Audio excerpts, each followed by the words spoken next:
क्रांति की शुरुआत जो है वो दूसरों से उम्मीद रखकर नहीं होती है। क्रांति की शुरुआत होती है खुद क्रांति बनने से।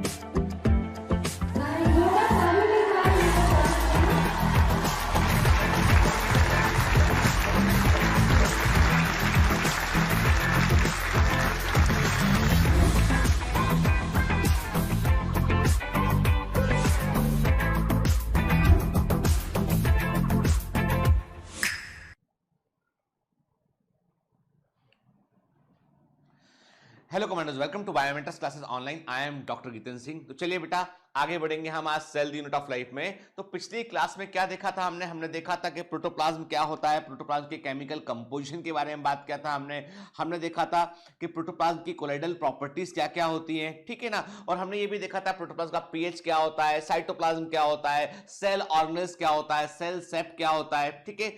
माइक्रोट्यूब्यूलर लेटाइस के बारे में हमने बात किया था और हमने बड़े सारे फंडामेंटल्स को यहां पर देखा। तो हम एक बात समझ चुके हैं कि सेल के अंदर जो ट्रूली अलाइव पार्ट है वो है प्रोटोप्लाज्म है, और जो भी सेल के अंदर लिविंग थिंग है वो सब कुछ प्रोटोप्लाज्म ही है, उसी का भाग है, ठीक है। तो मैंने कहा था कि प्रोटोप्लाज्म में से न्यूक्लियस को हटा देंगे तो क्या बचेगा, साइटोप्लाज्म बचेगा। साइटोप्लाज्म में हमने देखा था सेल मेम्ब्रेन होती है, मेसोप्लाज्म होता है, ठीक है। हमने अलग अलग हमने जो है उसके कंपोनेंट्स को समझने की कोशिश की थी, ठीक है। और मैंने ये भी कहा था कि यूकैरियोटिक सेल में जो क्लियर फ्लूइड मिलता है वो एक्चुअली क्लियर फ्लूइड नहीं होता है, वो प्रोटीन का बना एक जाल होता है, साइटोस्केलेटल कहते हैं, माइक्रोट्यूब्यूलर लेटाइस कहते हैं, ठीक है।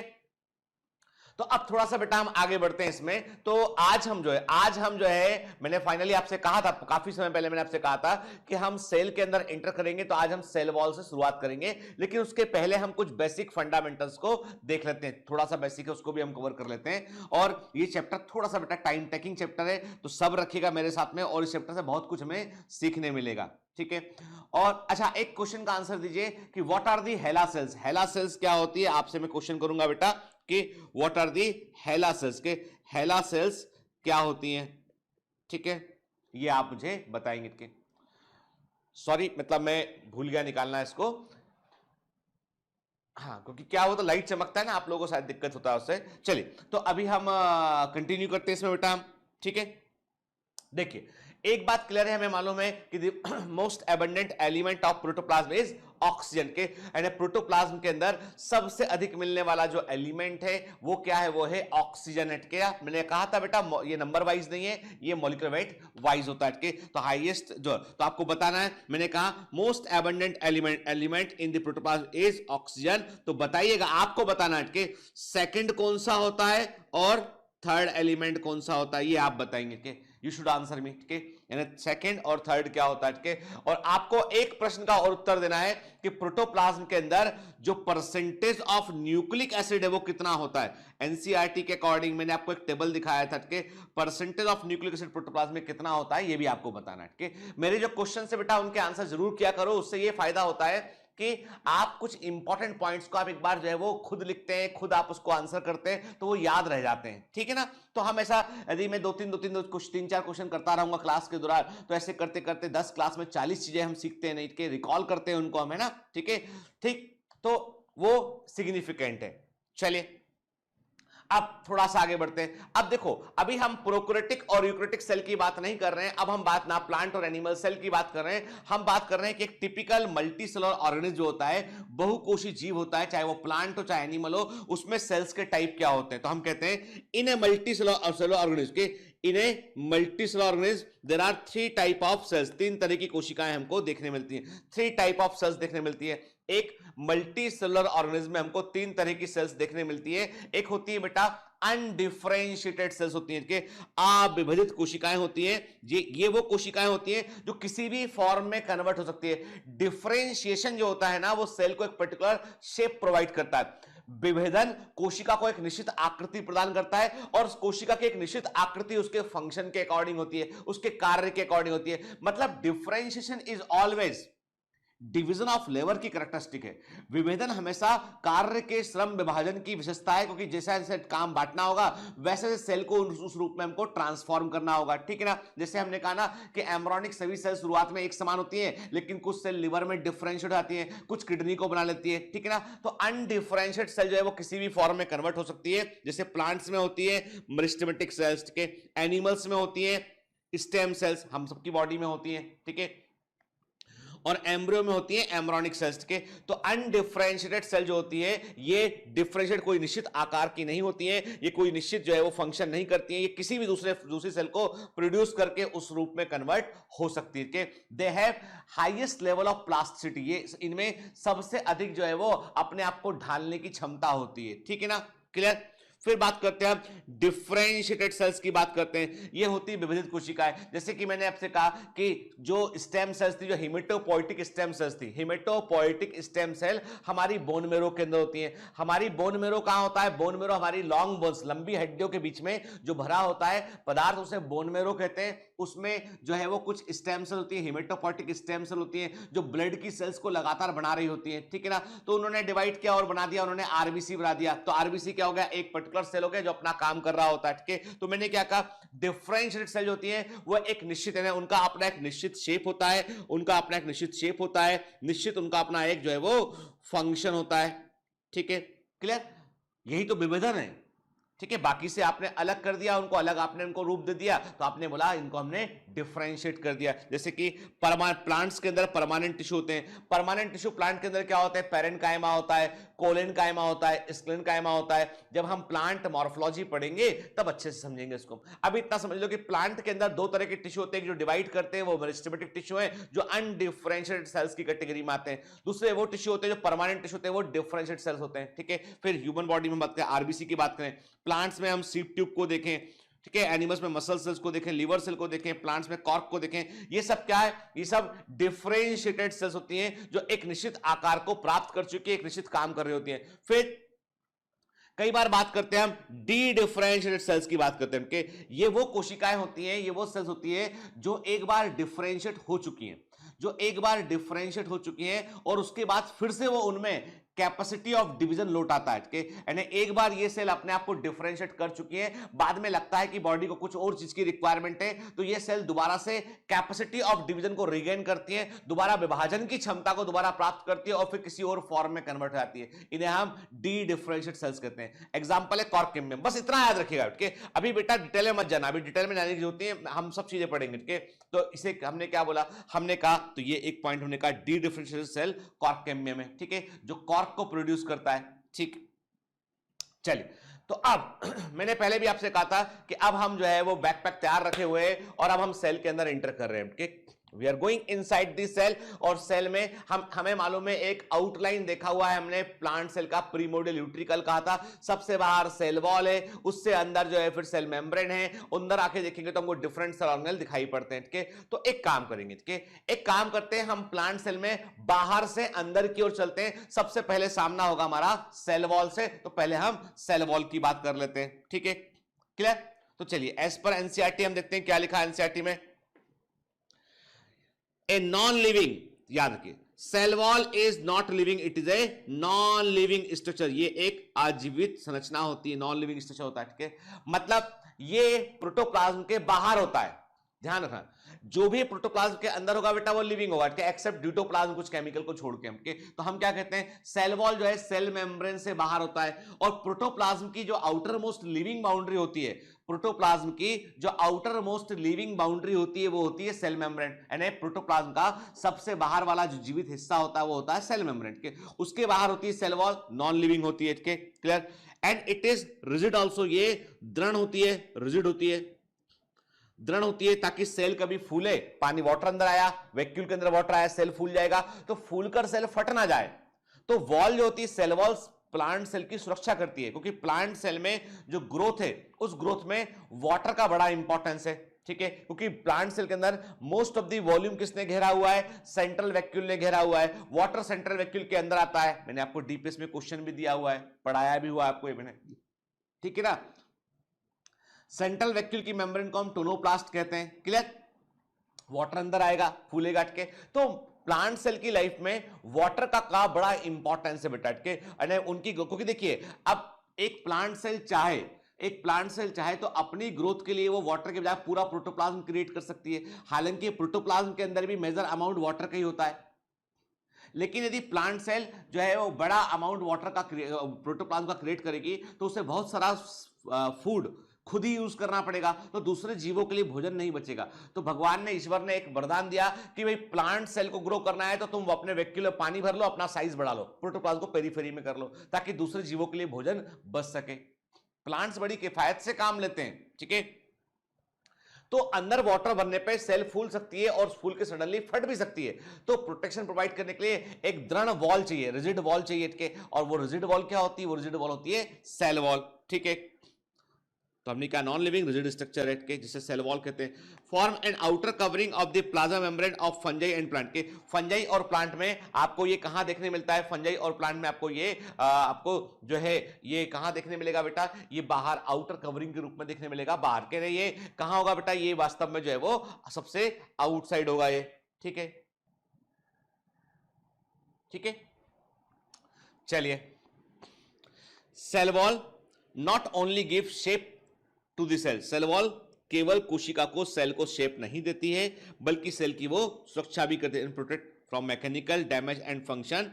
इट ऑल्सो हेल्प कि अब देखिए सेल वॉल जो होता है उसका काम जो है, उसका बेसिक प्राइमरली काम क्या है? वो सेल को एक शेप देती है और प्रोटेक्शन प्रोवाइड करती है कि जैसा हमें मालूम है कि जो सेल वॉल है इसके लिए फंक्शन को देखें तो हमने क्या बोला? It provide shape to the cell, ठीक है, it provide protection to the cell, ठीक है ना।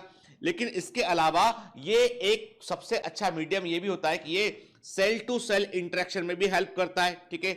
ये अनडिजायरेबल मॉलिक्यूल, जो बड़े साइज के मॉलिक्यूल सेल के अंदर इंटर हो सकते हैं, उनको रोकने का भी ये काम करता है, बैरियर के रूप में काम करता है। तो देखिए, हालांकि ऑस्मोसिस के पॉइंट ऑफ व्यू से cell wall is not an osmotic barrier, cell wall is freely प्रेवल के। सेल वॉल जो होता है, कोशिका भित्ति जो होती है, वो मुक्त पारगम्य होती है, फ्रीली परमेबल होती है, लेकिन बड़े साइज के मॉलिक्यूल तब भी इसके आर पार नहीं निकल पाते हैं। काफी बड़े साइज के मॉलिक्यूल होंगे तो इसके आर पार जो मैक्रो मॉलिक्यूल्स हैं वो इसके आर पार नहीं निकल सकते, जैसे प्रोटीन मॉलिक्यूल इसके आर पार नहीं निकल पाएगा उठ के, क्लियर। इसके अलावा जो दो प्लांट सेल टिश्यू बनाने के लिए आपस में जुड़ी होती हैं, तो क्या होता है? सेल वॉल के थ्रू जो है एक प्रोटोप्लाज्म का धागा निकलता है, एक सेल से अगले सेल में through the cell wall move करता है। उस प्रोटोप्लाज्म के धागे को हम क्या बोलते हैं? प्लाज्मोडेस्माटा कहते हैं। सेल वॉल जो होता है वो दो प्लांट सेल को जोड़ने के लिए बीच में एक जो है सीमेंटिंग लेयर भी बनती है, वहां पे से हम मिडिल लेमिला कहते हैं। तो cell wall cell to cell interaction में भी रोल प्ले करता है। तो बेटा याद रखना है इसको, छोटी छोटी बातें हैं एनसीईआरटी में और सीधा सीधा एमसीक्यू बनकर आती हैं, ठीक है ना, क्लियर। सेल वॉल केवल प्लांट सेल को, क्या फंजाई की सेल को शेप नहीं देता है या प्रोटेक्शन नहीं देता है, बल्कि इसके अलावा ये सेल टू सेल इंटरेक्शन में भी रोल प्ले करता है और बड़े साइज के मैक्रो मॉलिक्यूल्स के लिए एक बैरियर या बाधा के रूप में भी ये काम करता है, क्लियर, याद रखेंगे ना। चलिए, algae have cell wall made up of cellulose, galactans, mannans and minerals like calcium carbonate. देखिए, अब एल्गी के बारे में याद रखो, थोड़ा यहां पे नोट कर लेते हैं हमके। जैसे एक एल्गी होती है बेटा डाइएटम, ठीक है, इसकी सेल वॉल में सिलिका जमा होता है, silica present in the cell wall में सिलिका होता है। एक एल्गी होती है कारा एल्गी की सेल वॉल में क्या होता है? कारा एल्गी की सेल वॉल में बेटा जो है वो कैल्शियम कार्बोनेट आपको देखने मिलेगा आपको, ठीक है, यानी कारा एल्गी सेल वॉल में कैल्शियम कार्बोनेट आपको देखने मिलता है आपको, ठीक है। जो रेड एल्गी होती है, जो भी रेड एल्गी ग्रुप की एल्गी होती है, इनमें आपको जो है वो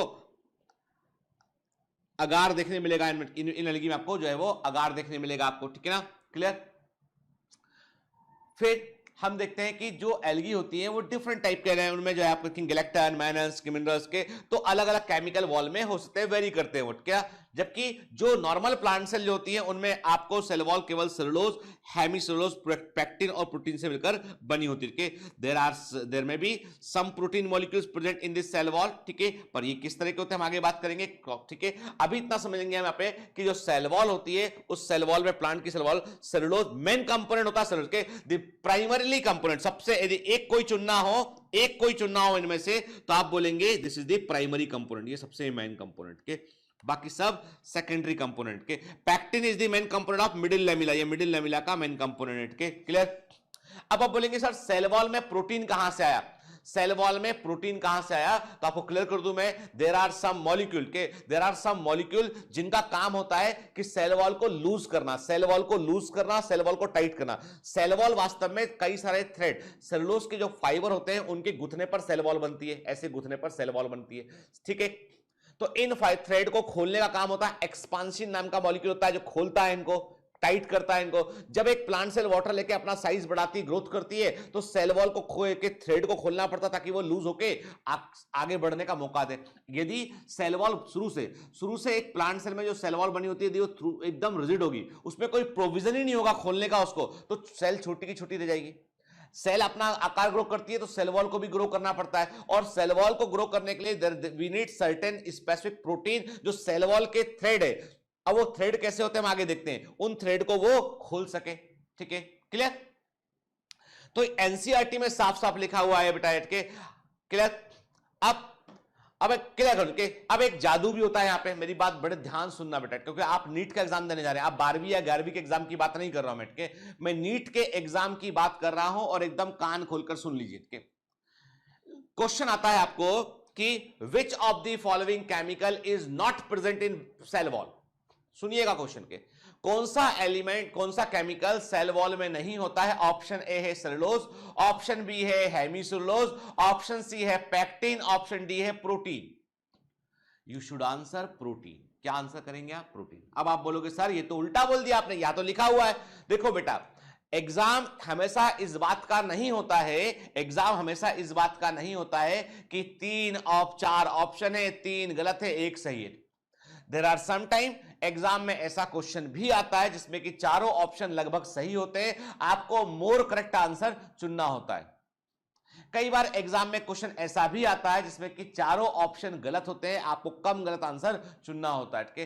तो it is all about the possibility कि आपके सामने जो एमसीक्यू है ना, वही सबसे इंपॉर्टेंट चीज है, और आपको उत्तर उसी में चुनना है। आपको कितना भी ज्ञान हो, आपका कितना भी ज्ञान हो, यदि आप अपना ज्ञान एग्जामिनर के ब्रेन के साथ में मैच नहीं कर पा रहे हैं तो आपको सफलता नहीं मिलेगी। आपको अब सक्सेस लेने के लिए एग्जामिनर का माइंड समझना होगा कि वो आपके बेसिकली कॉन्सेप्ट को चेक कर रहा है वो। जैसे उसने पूछा, जब उसने पूछा कि which of the following chemical not present in cell wall, तो सेलुलोज, हेमिसेलुलोज, पैक्टिन और protein. Actually he want to know कि विच इज मेन केमिकल जिनके बगैर सेल वॉल नहीं बन सकती है, तो आंसर इसका है सेलुलोज, हेमिसेलुलोज एंड पैक्टिन। ये इंपॉर्टेंट है, ठीक है। क्लियर? प्रोटीन इज ऑप्शनल कि भाई वो प्रेजेंट है तो सेल वॉल खोलने में रोल प्ले करेगा। लेकिन फिर अगला क्वेश्चन किया उसने, which of the following chemicals are present in the cell wall, कौन से केमिकल सेल वॉल में पाए जाते हैं। ऑप्शन ए दिया उसने only cellulose and hemicellulose, option B दिया उसने only hemicellulose and pectin, option C दिया उसने pectin and protein, option D दिया उसने cellulose, hemicellulose, pectin and protein. Answer क्या लगाएंगे? आंसर डी लगाएंगे, ठीक है। वी स्मार्ट इनफ के। आप में से कई बच्चे अब टेस्ट देते हैं, टेस्ट क्या होते हैं, अरे ये तो ऐसा हो गया, बी होना था, सी दे दिया सर ने आंसर। अरे दादा सोचो, थिंक अबाउट इट के आई एम टेस्टिंग यू। मतलब जो एग्जामिनर आपके साथ खेल करने वाला है ना, उसको हम यही कर लेते हैं ताकि आप एग्जामिनर को हरा के आए आपके। क्लियर? चलिए तो आगे बढ़ते हैं इसमें। तो मैंने क्या कहा आपसे कि सेल वॉल जो है, एल्गी की सेल वॉल में आपको डाइटम में आपको जो है वो क्या मिलेगा बेटा, आपको डाइटम के अंदर आपको जो है वो सिलिका मिल सकता है, सेल वॉल में सिलिका मिलता है, ठीक है। कारा में कैल्शियम कार्बोनेट मिलता है, रेड एल्गी में अगार मिलता है आपको इसमें, ठीक है। फिर कुछ एल्गी में कैराग्रीन नाम का केमिकल भी मिलता है आपको। फिर हम क्या देखते हैं बेटा, हम देखते हैं कि जो प्लांट सेल होती है जनरली उनमें सेलुलोज, हेमिसेलुलोज और आपका पैक्टिन और प्रोटीन जो है वो सेल वॉल में हमको देखने मिलता है, ठीक है। क्लियर? फिर the cell wall of young plant cell, the cell wall of a young plant cell, the primary wall is capable of growth। अब देखिए इसका मतलब यह है कि प्लांट सेल वॉल में एक से अधिक लेयर होती है। क्लियर? यदि प्राइमरी कहीं पे लिखा हुआ है, प्राइमरी वॉल कहीं पर यदि जो है वो प्राइमरी वॉल शब्द का इस्तेमाल किया है, इसका मतलब यह है कि सेल वॉल में एक से अधिक लेयर होती है। प्राइमरी वॉल होती है, सेकेंडरी वॉल होती है, टर्सरी वॉल भी होती है कुछ सेल्स में, ठीक है। तो यहां पर याद रखिए, सबसे पहले ने सेल वॉल की सबसे पहले बनने वाली लेयर, सेल वॉल की सबसे पहले बनने वाली लेयर क्या होगी? वो होगी सेलुलोज से बनी लेयर होगी और वो होगी प्राइमरी वॉल लेयर होगी। तो याद रखिए, एक यंग प्लांट सेल में नई बनी प्लांट सेल में जो बेटा आपका जो एकमात्र जो वॉल लेयर प्रेजेंट होगी वो प्राइमरी वॉल लेयर होगी। एक नई बनी प्लांट सेल में जो the layer that is present from the beginning is the primary wall layer. ठीक है, और ये ग्रोथ कर सकती है, मतलब इसके थ्रेड को आप खोल सकते हो, इसको ग्रो कर सकते हो आपके। लेकिन सेकंड जैसे एक सेल मैच्योर हो गई, जब एक सेल परिपक्व हो गई, मैच्योर हो गई, मतलब उसको अब आगे और नहीं बढ़ना है, तब उसमें कई बार सेकेंडरी वॉल डेवलप होती है। और सेकेंडरी वॉल जो होती है वो प्राइमरी वॉल से अंदर की तरफ डेवलप होती है, ठीक है ना? क्लियर? देखिए क्या लिखा है यहाँ पे, the cell wall of a plant cell, the cell wall of a young plant cell, the primary wall is capable of growth which gradually diminishes as the cell matures। यानी एक प्लांट सेल की primary wall growth कर सकती है और ये वृद्धि धीमे धीमे कम होने लगती है जैसे जैसे सेल मैच्योर होती है, और फाइनली सेकेंडरी वॉल बनती है। और ये कब वहां बनती है? ये प्राइमरी वॉल से अंदर की ओर बनती है। ठीक है, अब आप बोलोगे सर हमें तो कुछ समझ में ही नहीं आ रहा, आप क्या बोले चले जा रहे हो, और हमको समझ में ये नहीं आ रहा है। ठीक है ना, मान लेता हूं इस बात को मैं। ठीक है, चल अब मैं आपको बताता हूं कि क्या एक्चुअली होता क्या है बेटा। एक्चुअली होता यह है कि एक सबसे पहले ध्यान से बात सुन के, सबसे पहले एक प्लांट सेल बनी, उस प्लांट सेल ने अपनी प्राइमरी वॉल को बनाया, ये उसकी प्राइमरी वॉल है। ठीक है, उसकी ये प्राइमरी वॉल है। क्लियर? ठीक है, इसके बाजू में एक और प्लांट सेल है, इसकी भी अपनी ये प्राइमरी वॉल है। ठीक है, इसकी भी अपनी प्राइमरी वॉल है, दोनों प्लांट।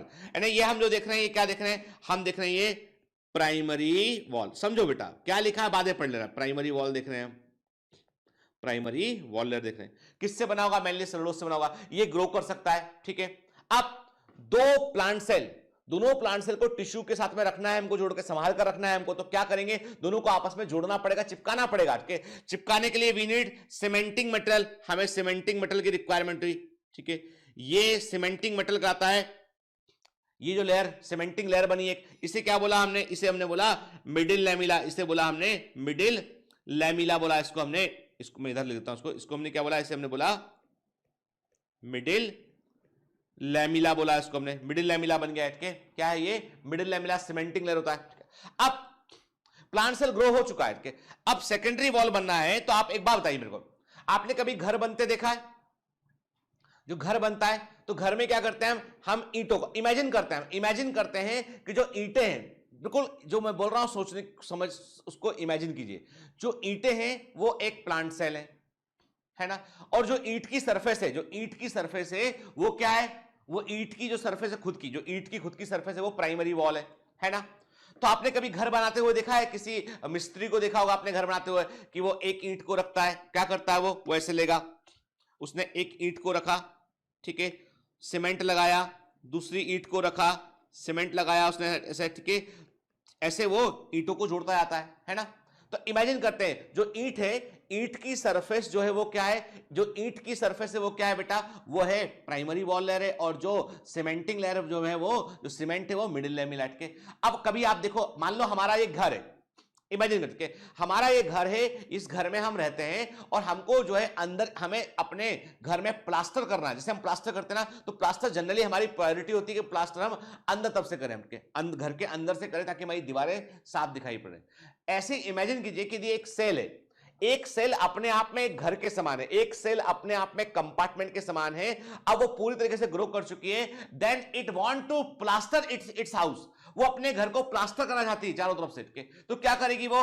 बाहर तो मिडिल लैमिला ऑलरेडी प्रेजेंट है, फिर प्राइमरी वॉल है, अब उसके बाद जो प्लास्टर में जो लेयर बनेगी वो सेकेंडरी वॉल लेयर बनेगी।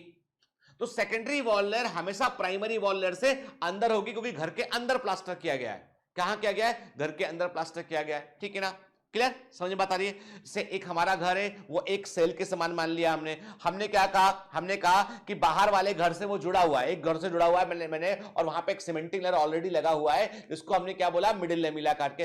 अब अंदर प्लास्टर, घर के अंदर वाली ईंटों पे प्लास्टर करना है हमको, तो हमने क्या बोला? हमने कहा कि हाँ अंदर तक प्लास्टर किया, मतलब ये सेकेंडरी वॉल लेयर है। ठीक है, हमने पूरे घर को एक सेल मानकर चल रहे हैं। तो उसका मतलब ये है कि प्राइमरी वॉल लेयर के ऊपर हमेशा सेकेंडरी वॉल लेयर डिपॉजिट होती है। तो इसका मतलब यह है कि यदि आप सीक्वेंस देखें, बाहर से अंदर की ओर सीक्वेंस देखें, सबसे बाहर middle lamella, primary wall layer, then secondary wall layer आपको देखने मिलेगी। क्लियर? आगे बढ़ते हैं। The middle lamella is a layer made up of calcium pectate, साथ साथ में बेटा इसमें कुछ मात्रा में इसमें जो है वो मैग्नीशियम पैक्टेट भी होता है। इसमें कैल्शियम के अलावा मैग्नीशियम पैक्टेट भी देखने मिलता है, जो कि जो नेबरिंग प्लांट सेल्स उनको ग्लू करती है, जोड़ती है आपस में के। अब सेल टू सेल कम्युनिकेशन बनाए रखने के लिए क्या होता है, प्रोटोप्लाज्म के धागे आर पार निकलते हैं, जिनके बारे में हमने ऑलरेडी एक बार बात किया हुआ है। इनको हम प्लाज्मोडेस्माटा कहते हैं। The cell wall and middle lamella may be traverse by the plasmodesmata which connect the cytoplasm of the neighbouring cells. के समीपवर्ती कोशिकाओं के बीच में टेलीफोन के तार बिछे होते हैं, यहां से वहां संचार करना है, कम्युनिकेशन करना है, तो व्हाट यू नीड प्लाज्मोडेस्माटा की आपको रिक्वायरमेंट होगी बेटा। क्लियर? ठीक है। तो मैंने क्या कहा आपसे कि मिडिल लैमेला जो है वो कैल्शियम पैक्टेट से बनी होती है, कुछ मात्रा में इसमें मैग्नीशियम पैक्टेट भी होता है, और मिडिल लैमेला सीमेंटिंग लेयर होती है जो प्लांट सेल को आपस में जोड़कर रखती है के। और मिडिल लैमेला और सेल वॉल के बीच में सेल टू सेल कम्युनिकेशन बनाने के लिए प्रोटोप्लाज्म के धागे होते हैं, जिनको हम प्लाज्मोडेस्माटा कहते हैं। क्लियर? क्लियर? अब देखिए, ये तो एनसीईआरटी देखा, थोड़ा सा हमें एनसीईआरटी को इलेबोरेट करना पड़ेगा, थोड़ा सा और डिटेल में आके समझना पड़ेगा। तो अब चलिए हम फिर से एबीसीडी शुरू करते हैं। हमने कहा प्लांट सेल में एक डेफिनिट और रिजिड सेल वॉल होती है, बिल्कुल सही बात है।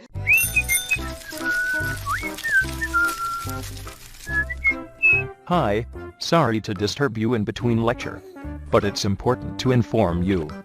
You should download Biomentors app from Google Play Store. We need your support, so please take subscription to become an official commando of Biomentors. Bye bye. Continue your lecture. Plant और animal cell में सबसे बड़ा अंतर यह होता है कि cell wall animal cell में नहीं होती है। The most striking difference between plant cell and animal cell is that the animal cell lack the cell wall. Animal cell में सेल वॉल नहीं होती है। सेल वॉल मृत होती है, डेड होती है, परमेबल होती है। But it does not allow the macromolecule, भले ही परमेबल हो, कोई भी सॉल्ट इसके आर पार निकल सकता है। याद रखें, कोई भी ट्रू सॉल्यूशन इसके आर पार निकल सकता है। सेल वॉल के आर पार कोई भी ट्रू सॉल्यूशन निकल सकता है, but it does not allow the macromolecules, ये बड़े साइज के मॉलिक्यूल को अलाउ नहीं करती है। ठीक है। सेल वॉल आपको प्लांट्स में और फंजाई में देखने मिलती है। क्लियर? देखिए आप, हम देख रहे हैं सेल वॉल के, देखिए है ना, जो सेल मेम्ब्रेन उसके बाहर हमको ये सेल वॉल दिखाई पड़ रहा है। फिर आप कुछ ओपनिंग देख रहे हैं, देखिए आप कुछ में छेद दिखाई पड़ रहे हैं हमको, जहां से प्लाज्मोडेस्माटा आर पार निकलता है। ठीक है ना? क्लियर है ना? इमेजिन दिमाग में रखिएगा बेटा। ठीक। Cell wall is the product of cytoplasm. कहां से बनता है? तो जो भी सेलुलोज है, सेल वॉल को बनाने वाला जो केमिकल है, सेलुलोज है, हेमी सेलुलोज है, ठीक है, जो पैक्टिन है, कुछ मात्रा में प्रोटीन है, सब कुछ साइटोप्लाज्म से बनकर आता है। ठीक है।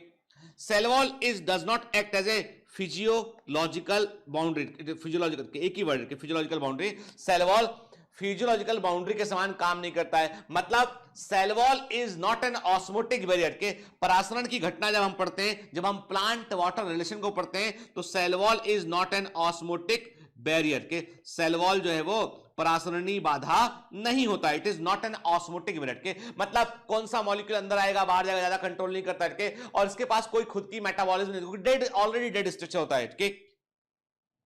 इसका मेन फंक्शन मैकेनिकल होता है, ये प्रोटेक्शन प्रोवाइड करता है, शेप प्रोवाइड करता है। के 3 लेयर में डिवाइड कर सकते हैं इसको हम, primary wall layer, secondary wall layer और टर्सरी वॉल लेयर बोलते हैं इसको हम।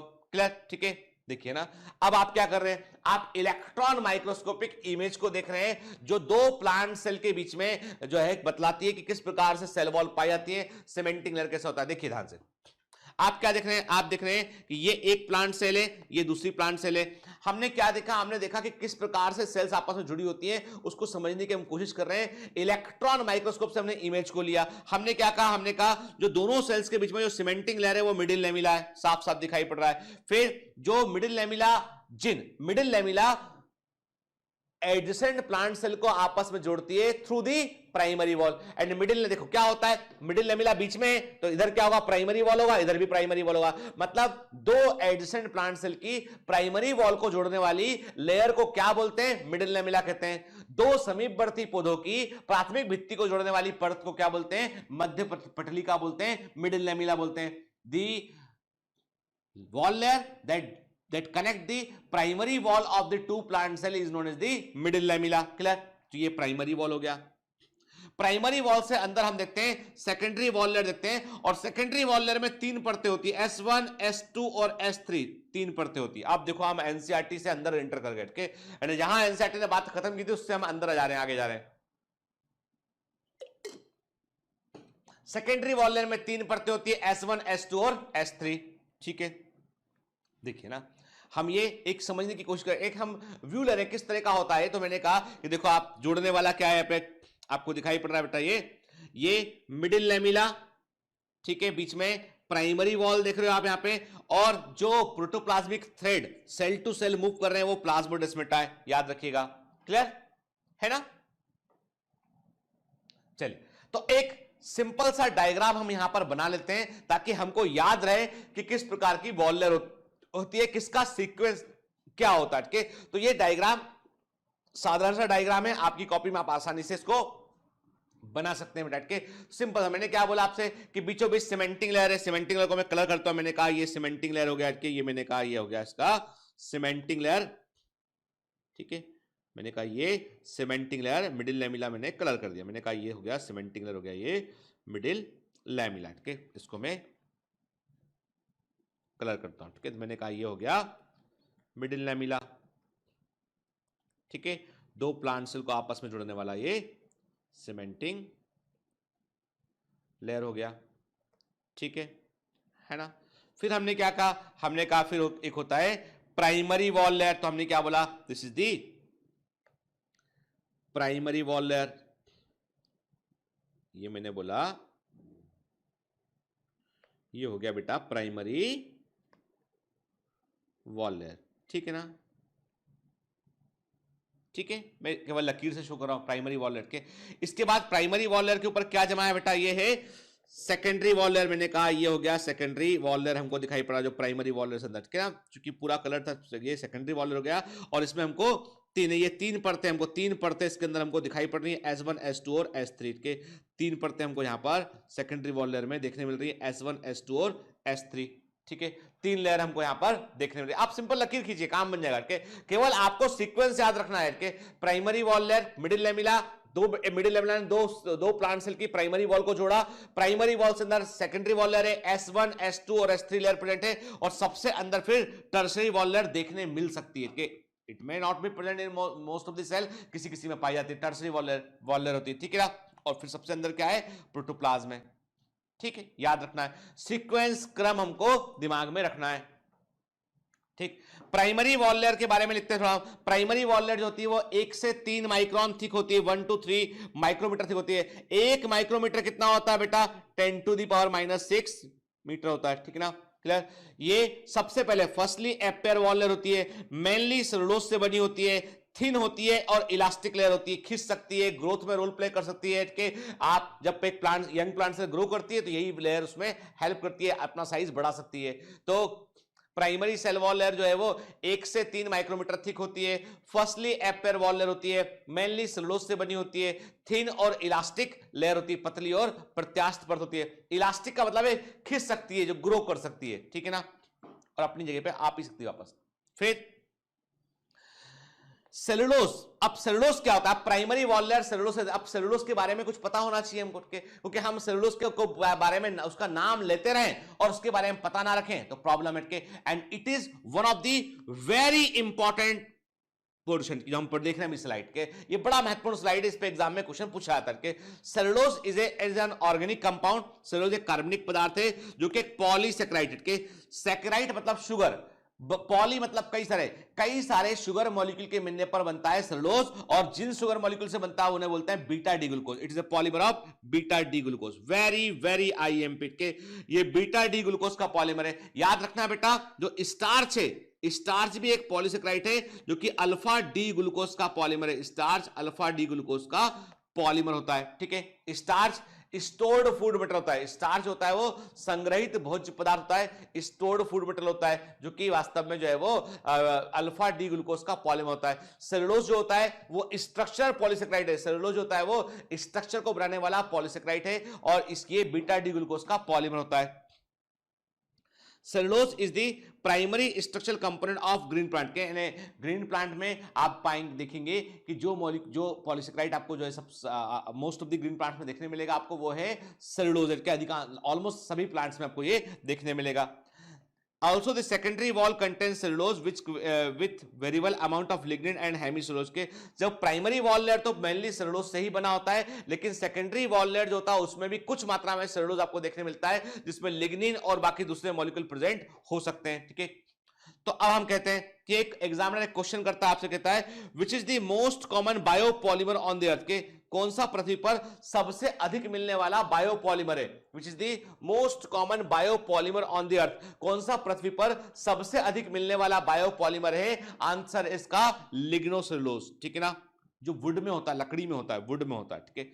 हर वुड के अंदर जो केमिकल प्रेजेंट है वो है लिग्नोसेलुलोज प्रेजेंट है, जो कि सेकेंडरी वॉल लेयर को रिप्रेजेंट करता है, ठीक है ना, क्लियर। तो मतलब most common biopolymer on the earth, इस पृथ्वी पर कोई एक ऐसा जैविक पॉलीमर, बायोलॉजिकल पॉलीमर जो सबसे अधिक मात्रा में नेचुरली प्रेजेंट है वो है लिग्नोसेलुलोज, क्लियर, ठीक है। लिग्निन और सेलुलोज को एक साथ हम क्या बोलते हैं? लिग्नोसेलुलोज कहते हैं। फिर एनिमल्स की बात करें तो एनिमल्स में केवल एकमात्र एनिमल का ग्रुप है ट्यूनिकेट्स के। ट्यूनिकेट्स हैं जिनके अंदर आपको सेलुलोज बनाने की क्षमता मिलती है। बाकी दुनिया में किसी और एनिमल में सेलुलोज को बनाने की क्षमता नहीं होती है, ना वो सेलुलोज को अपने ऊपर जो है वो कवर के रूप में यूज करते हैं। द ओनली एनिमल ग्रुप, जो एक याद रखिएगा ये एनिमल किंगडम का क्वेश्चन है कि ये एनिमल किंगडम का पॉइंट है, ठीक है। The only group of animal जो ट्यूनिकेट्स है बेटा, उनमें एबिलिटी होती है कि वो सेलुलोज को क्रिएट कर सकते हैं, उसको वो यूज कर सकते हैं। बाकी दूसरे एनिमल्स में ऐसा नहीं होता है कि जैसे हमें we can not digest cellulose, हम सेलुलोज को नहीं पचा सकते हैं के। लेकिन टर्माइट्स जो दीमक होते हैं वो सेलुलोज को पचा लेते हैं, क्योंकि उनकी गट के अंदर देयर आर सम बैक्टीरिया जो पचाने में हेल्प करते हैं। जो कैटल्स होते हैं, चौपाई होते हैं, वे भी सेलुलोज को पचा लेते हैं। उसके लिए क्या होता है, उनके कंपाउंड स्टमक में बैक्टीरिया पाए जाते हैं जो सेलुलोज को पचाने का काम करते हैं, ठीक है ना। तो bacteria can digest the cellulose. Some acetic acid bacteria are also known to synthesize cellulose के।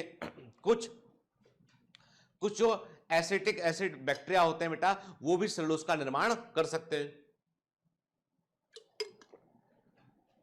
ठीक है। Cellulose was discovered by French chemist Anselme Payen. Chemistry में पूछा गया है, ऑल इंडिया पीएमटी में। सेलुलोज की खोज की थी एक फ्रेंच केमिस्ट एंसेल्म पायन ने, ठीक है। और ऐसा माना जाता है कि दुनिया भर में जो जितने भी प्लांट्स हैं, पूरे बायोलॉजिकल वर्ल्ड में जितने भी प्लांट हैं, वो साल भर में 1.5 इंटू 10⁹ टन सेलुलोज को प्रोड्यूस करते हैं। जो प्लांट्स हैं वो हर साल इतना सेलुलोज प्रोड्यूस करते हैं जिसकी अमाउंट होता है 1.5 इंटू 10⁹ टन, ठीक है।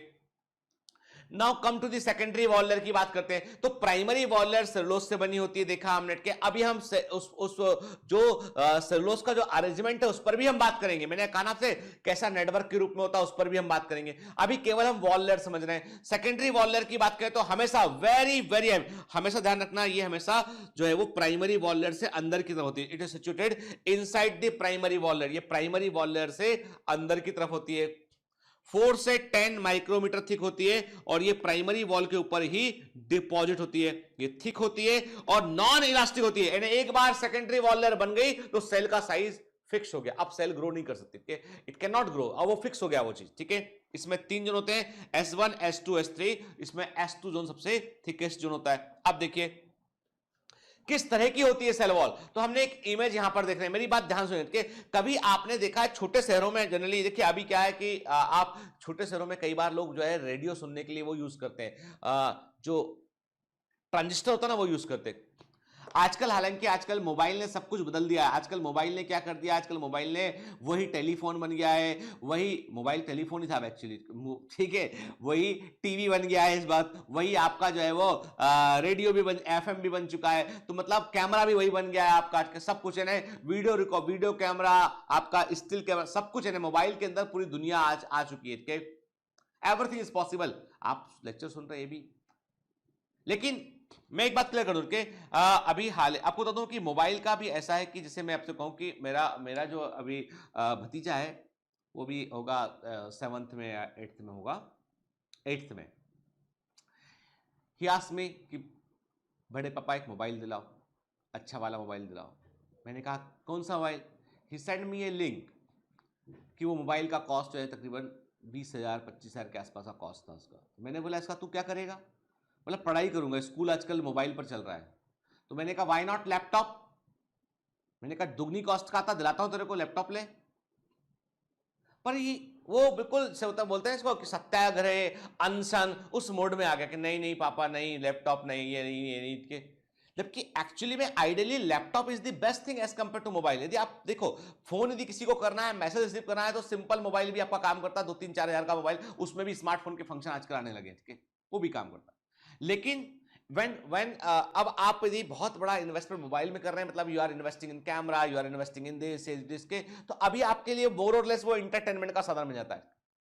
मैं कहता हूं मैं सर कि if you have option to purchase a laptop, go for laptop, because it is a forever thing. आप बहुत कुछ कर सकते हैं, आप सेव कर सकते हैं उसमें, आपका डिस्ट्रैक्शन डिस्टर्बेंस बहुत चीजें नहीं होती उसमें। It is always a good option. मैं देखा अभी कई बच्चों ने मेरे फोटो भेजे, तो दे purchase a very low cost laptop. 15-17 हज़ार की भी लैपटॉप मार्केट में अवेलेबल है, जिन्हें नोटबुक बोलते हैं, जिसमें इंटरनेट के अकॉर्डिंग आप बेसिक फंक्शन सारे कर सकते हैं। बहुत हाई लेवल ऑफ एडिटिंग वगैरह ये सब नहीं कर सकते उसमें, आपका काम पूरा हो जाएगा उसमें पढ़ाई लिखाई का। And the cost is almost same to same cost पे। तो अभी मैं आपको बता रहा था कि जहां बात निकली थी कि छोटे शहरों में आज भी कई लोग जो है वो आप देखना पुराने जो लोग होते हैं या जो खेतों में जाते हैं वो ट्रांजिस्टर यूज करते हैं। तो ट्रांजिस्टर कैसा होता है कि उसमें ऐसे ऐसे ऐसे एक सिरा होता है, आपको सुनना है तो आप उसको खींच लो तो पूरे तार निकलता है और लंबा सा एंटीना बजाता है। काम खत्म हो गया, एंटीना को दबा दो तो एंटीना वापस से छोटा होकर साइड में चला जाता है। देखा है कि नहीं देखा? पहले बताओ, देखा है कि नहीं देखा है ना? तो जैसे वो ट्रांजिस्टर में क्या होता है, एक के अंदर वो रिंग होते हैं, आप खींचते हो तो पूरा लंबा सा एंटीना बन जाता है, दबाते हो तो एंटीना छोटा हो जाता है उठ के। इमेजिन करते हैं कि वो जो ट्रांजिस्टर को खींचा हमने, बड़ा एंटीना किया, तो उसमें क्या है, उसमें एक बाहर वाला लेयर है, ठीक है, उसके बाद अंदर वाला लेयर है, फिर अंदर वाला लेयर है, ठीक है। तभी तो आपने दबाया तो एक दूसरे के अंदर चला गया, छोटा हो गया, खींचा आपने तो बड़ा हो गया। तो इमेजिन करते हैं बिल्कुल वैसे, देखिए वो ऐसा होता है, ठीक है। बिल्कुल वैसे ही हमने क्या किया, बेटा, हमने जो है वो सेल के अंदर से हमने सेल वॉल को धकाया हमने और खींचा। हमने देखा सबसे बाहर हमको दिखाई पड़ी प्राइमरी वॉल लेयर, फिर secondary wall layer S1 S2 S3, then the tertiary wall layer हमको दिखाई पड़ी। यहां पे देखिए मिडिल लेमिला है, प्राइमरी वॉल है, S1 S2 और S3 आपको दिखाई पड़ रहा है, ठीक है। फिर आप देख रहे हो कि इसी स्ट्रक्चर को हमने माइक्रोस्कोप से झांक कर देखा तो क्या दिखाई पड़ा हमें कि ये मिडिल लेमिला है, ये प्राइमरी वॉल है, और प्राइमरी वॉल में क्या देख रहा हो, सेलुलोज है जिसकी कोटिंग हेमीसेलुलोज ने कर रखी है, ये हेमीसेलुलोज है, ठीक है। फिर आप देख रहे हो कि जो है वो सेकेंडरी वॉल लेयर में लिग्निन भी प्रेजेंट है इसमें। तो बाकायदा एक नेटवर्क होता है, पूरा जाल है, जाल के समान ऐसे जो है वो सेल वॉल के सारे थ्रेड है। सेल वॉल क्या है, धागों से बना हुआ एक समूह थ्रेड है पूरा, जो वॉल लेयर को बनाता है, ठीक है। फिर सेकेंडरी वॉल लेयर में क्या क्या होता है, जमा होता है। Following chemicals are deposited as cell wall, very कम से कम 7 या 8 बार क्वेश्चन एग्जाम में आ चुका बेटा, के कौन सा केमिकल कहां जमा, 7 या 8 बार, वो भी कम बोल रहा हूं मैं आपसे, ठीक है। Lignin most important chemical, lignin is a polymer of coniferyl alcohol. Lignin coniferyl alcohol का पॉलीमर होता है। Lignin is a polymer of coniferyl alcohol. Lignin किसका पॉलीमर है, कोनीफेराइल अल्कोहल का पॉलीमर होता है लिग्निन के, और ये जमा होता है स्क्लेरेन्काइमा टिश्यू में, जाइलम वेसल में और जाइलम ट्रैकिडमेट के। यानी प्लांट्स के अंदर जो स्क्लेरेन्काइमा टिश्यू होते हैं, जो कि डेड टिश्यू होते हैं, हार्ड टिश्यू होते हैं, ठीक है, फाइबर वाले बनाते हैं, जो प्लांट का जो फाइबर होता है एक्चुअली वो स्क्लेरेन्काइमा टिश्यू होता है। जाइलम वेसल भी डेड स्टेज होता है। जहां जहां भी लिग्निन जमा होगा, वो सेल की डेथ हो जाएगी। अब ऐसा क्यों होता, आगे बात करते हैं। यानी वो सेल बचेगी नहीं, वो सेल लेकिन मजबूत हो जाएगी वो सेल और मजबूती प्रदान करेगी, ठीक है। तो lignin is a polymer of coniferyl alcohol, जो स्टेनकाइमा टिश्यू में देखने मिलता है, जाइलम ट्रैकेट में, जाइलम वेसल में देखने मिलता है। क्यूटिन की बात करें, cutin is a polymer of fatty acid का पॉलीमर है, वैक्स के समान होता है। अब क्यूटिन जो है वो कहां होता है, वो एपिडर्मिस पे होता है। इंटरेस्टिंग बात यह कि क्यूटिन जो है प्लांट के एपिडर्मिस में आउटर फेस में बाहर तरफ जमा होता है, याद रखिएगा, गलती मत करना अटके। यहां पर क्यूटिन जब सेकेंडरी डिपोजिशन करेगा ना, तो ये एक्सेप्शनली प्राइमरी वॉल से बाहर करेगा उठ के। जैसे मैंने कहा ये एपिडर्मल सेल है, एपिडर्मल सेल है आपस में, तो क्यूटिन जमा होगा तो यहां ऐसे जमा होगा, सीक्रेट होगा और ऐसे जमा होगा बाहर के, और जुड़कर ये क्यूटिकल परत को बनाएगा। तो क्यूटिन वैक्स के समान मटेरियल है, जो एक मोम के समान परत को बनाता है, जो लीफ की एपिडर्मिस को घेरती है। और इसका फायदा ये होता है कि वाटर का लॉस कम से कम होता है, मतलब पौधे से जो जल की हानि, वाटर की का लॉस है, गर्मी कारण, वो कम से कम होता है। इसका मतलब किसी प्लांट में यदि मोटी क्यूटिकल लेयर प्रेजेंट है, किसी प्लांट में यदि थिक क्यूटिकल लेयर प्रेजेंट है, इसका मतलब वो प्लांट कहां मिलेगा। चलो मैं ऑप्शन देता हूं। किसी प्लांट, देखो पहले फंडा बताता हूं। क्यूटिकल जो होता है वो क्यूटिन से बनी सेकेंडरी वॉल लेयर है, प्राइमरी वॉल से बाहर एपिडर्मिस सेल, केवल एपिडर्मिस सेल पे जमा होती है वो, ठीक है, कहीं और नहीं मिलेगा। ये वाटर के लॉस को रोकती है, जल की हानि कम से कम हो। एक पौधे में यदि थिक क्यूटिकल है, मोटी क्यूटिकल परत है, तो मानकर चलिए वो पौधा, मान लिया मैं आपसे पूछा कहां मिलेगा वो पौधा, आपको कहां का पौधा हो सकता है उठ के, शिमला का, शिमला का हो सकता है क्या, भोपाल का, या राजस्थान का। कहां का हो सकता है, बिल्कुल सही, राजस्थान का हो सकता है, क्योंकि गर्मी वहीं पड़ती है अधिक, ठीक है।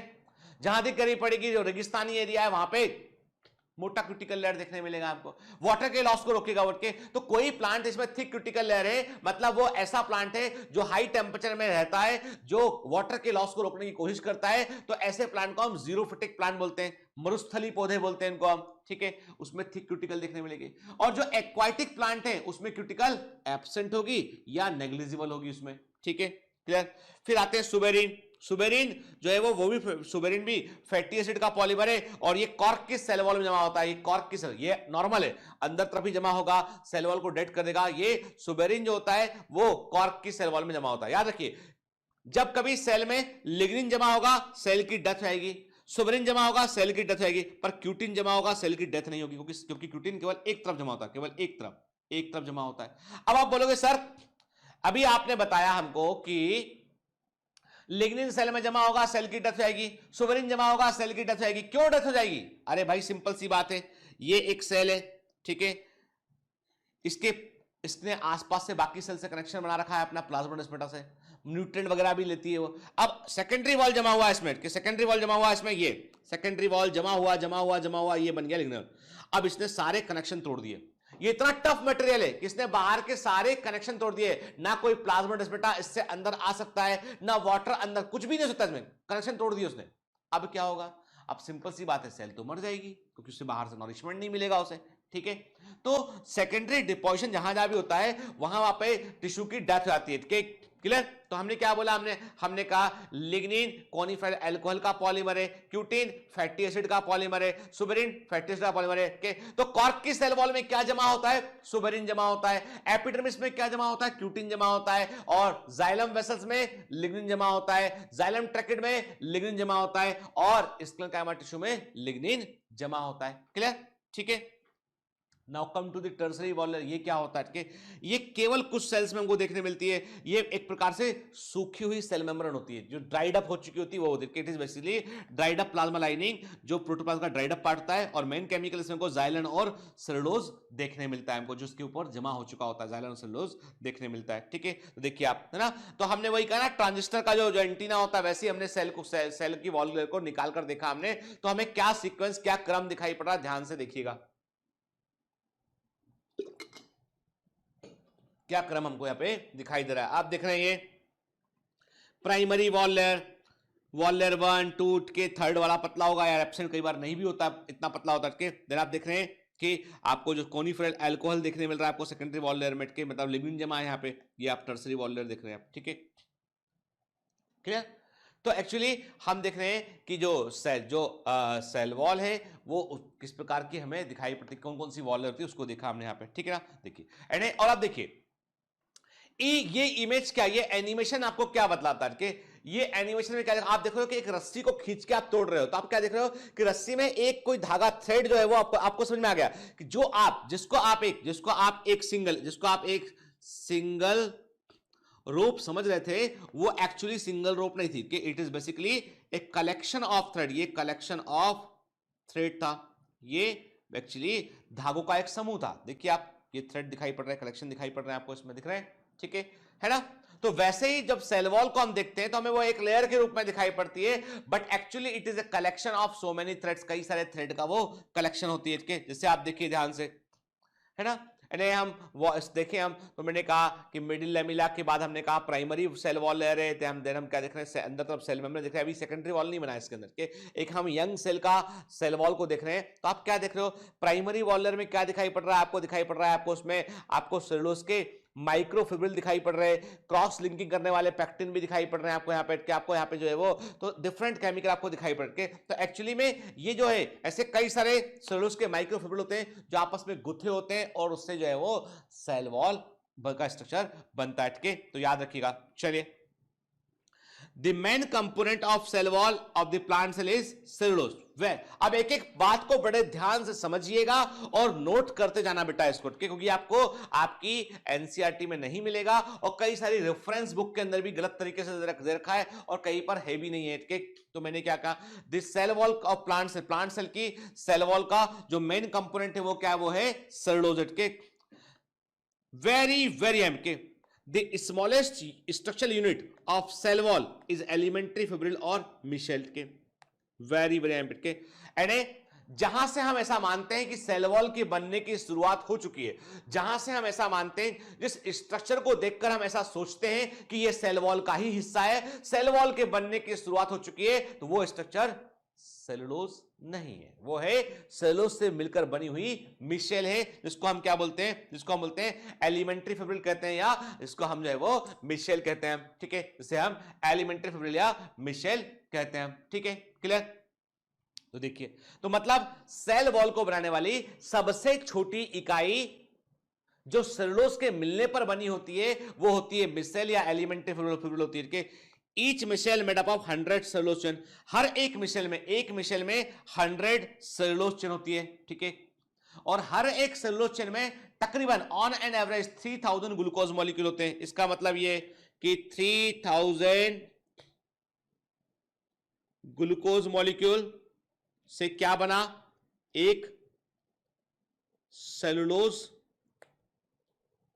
चेन बना, ठीक है, क्लियर, ठीक है। और ऐसे 100 सेलुलोज चेन से क्या बना, एक मिशेल बना या एक एलिमेंट्री फिब्रिल बना। वेरी वेरी आईएमपी, याद रखना है, भूलना नहीं बेटा, ठीक है ना, क्वेश्चन दूंगा बार बार मिनट के, क्लियर। तो मैंने क्या कहा आपसे कि सबसे छोटी इकाई जो सेल वॉल के बनने को दर्शाती वो मिशेल या एलिमेंट्री फिब्रिल है, जो कि वास्तव में 100 सेलुलोज चेन से मिलकर बना होता है। एक सेलुलोज चेन के अंदर तकरीबन 3000 ग्लूकोज मॉलिक्यूल होते हैं और ऐसे 20 मिशेल के मिलने पर एक माइक्रोफिब्रिल बनता है। ऐसे 20 मिशेल मिलेंगे तो एक माइक्रोफिब्रिल बनेगा और ऐसे 250 माइक्रोफिब्रिल जुड़ेंगे तो एक मैक्रोफिब्रिल बनेगा और फिब्रिल बनेगा। और इसको आप देख पाते हो माइक्रोस्कोप से, whenever you are using microscope तो you can only see the macrofibril और फिब्रिल। अब बाकी को देखने के लिए आपको इलेक्ट्रॉन माइक्रोस्कोप इस्तेमाल करना पड़ेगा, ठीक है, क्लियर। तो एक बात दिमाग में सेट कर लीजिए, सबसे छोटी यूनिट जिससे सेल वॉल बन रही है वो मिशेल या एलिमेंट्री फिब्रिल है। एक एलिमेंट्री फिब्रिल के अंदर जो है तकरीबन 100 सेलुलोज चेन है, एक सेलुलोज चेन में 3000 ग्लूकोज मॉलिक्यूल है। ऐसे 20 माइक्रोफिब्रिल, ऐसे 20 जो है वो आपके एलिमेंट्री फिब्रिल या मिशेल से क्या बनता है बेटा, उससे एक माइक्रोफिब्रिल बनता है। और ऐसे 250 माइक्रोफिब्रिल से 250 माइक्रोफिब्रिल से एक मैक्रोफिब्रिल बनता है या एक्चुअल फिब्रिल बनता है, जो हमें दिखाई पड़ता है माइक्रोस्कोप में, ठीक है ना। The macrofibril are visible under microscope के। अब इनका डायमीटर देखें हम, तो सेलुलोज चेन का डायमीटर होता है 8 एंगस्ट्रॉम का, मिसेल का होता है 100 एंगस्ट्रॉम काट के, माइक्रोफिब्रिल का डायमीटर होता है 250 एंगस्ट्रॉम का, और मैक्रोफिब्रिल का डायमीटर होता है 2,50,000 एंगस्ट्रॉम का। इसीलिए इसको हम माइक्रोस्कोप से आसानी से देख पाते हैं, बाकी को हम केवल इलेक्ट्रॉन माइक्रोस्कोप से देख सकते हैं। ठीक है, क्लियर। तो आप देख रहे हैं कि एक्चुअली में सेल वॉल कैसा दिखाई पड़ता है। तो एक्चुअल इमेज हम जो ये इमेज हम देख रहे हैं नॉर्मल माइक्रोस्कोप से देख रहे हैं। ठीक है,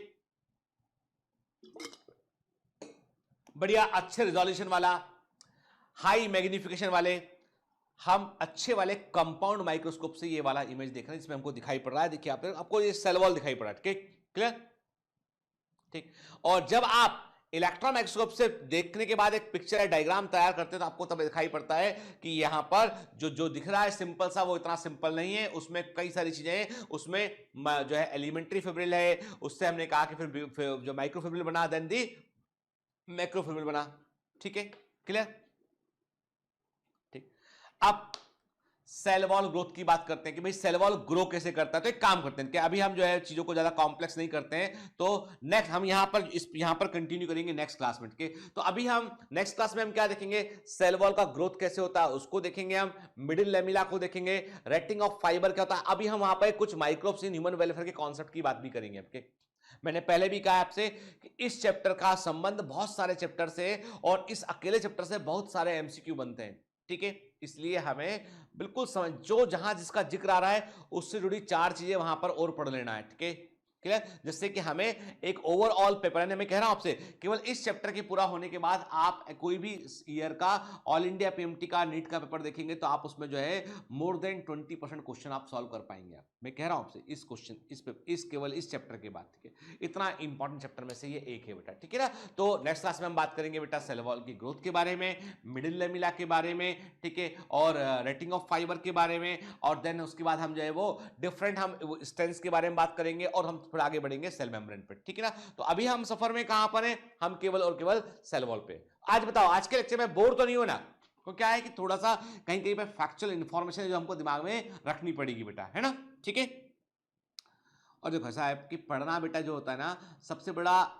सबसे बड़ी चीज जो है पढ़ने में आपको पूरे समय जो मोटिवेट रखती है वो होता है कि आपका जो आज का मेहनत है, जो आपका आज का जो त्याग है, कल वो एक बड़ी सफलता बनकर मिलेगा आपको। ठीक है, आपकी जो मंजिल है ना वो एक ऐसा अट्रैक्टिव जगह है जहां पर पहुंचने के लिए लाखों लोग जो है वो दौड़ रहे हैं। ठीक है, और उस दौड़ में सफल वही होगा जो पूरे मनोयोग से आजू बाजू देखे बगैर केवल उस मंजिल की ओर देखता है, उसी की तरफ आगे बढ़ रहा है, वही सफल होगा। हर दिन अपने आप को मोटिवेट रखें, हर दिन ये सोचता है कि एक दिन मेरे पास भी स्टेथोस्कोप होगा, एक दिन मेरे पास भी जो है व्हाइट कोट होगा। तो जब वो ऐसा सोचता है जब वो ऐसा सोचता है कि मेरे को मतलब जो है ये जो सर के पास है, जो मेरे पास है ना, ठीक है, जब मैं जाता हूँ पेशेंट देखता हूँ, ठीक है, तो ये जब तक आपके पास में चाहिए आपको तो आप मेहनत करनी पड़ेगी। ये बहुत ज़्यादा महंगे नहीं होते ये चीज़ें, ठीक है, सस्ते कपड़े होते हैं, ज़्यादा महंगा, लेकिन इसको खरीद नहीं सकते आप, इसको आपको अर्न करना पड़ता है, और उस अर्न करने के लिए आपको एफर्ट करना पड़ेगा। ठीक है, उसके बगैर नहीं मिलेगा ये। ठीक है, यदि आपने अर्न किए बगैर इसको पहन लिया तो आप नौटंकी कर रहे हैं, नाटक कर रहे हैं आप, किसी नाटक में आप डॉक्टर बने, किसी एक्टिंग में आप डॉक्टर बने, बस इतना है, वो नौटंकी है। रियलिटी के लिए तो अर्जित करना पड़ेगा, अर्न करना पड़ेगा इसको। ठीक है, तो अर्न करने के लिए आपको बेटा एफर्ट करना पड़ेगा, है ना। ठीक है, चलिए तो मिलते हैं अगली क्लास में पूरे जोश के साथ में, पूरे होश के साथ में, और पढ़कर ना पूछूंगा। All the best.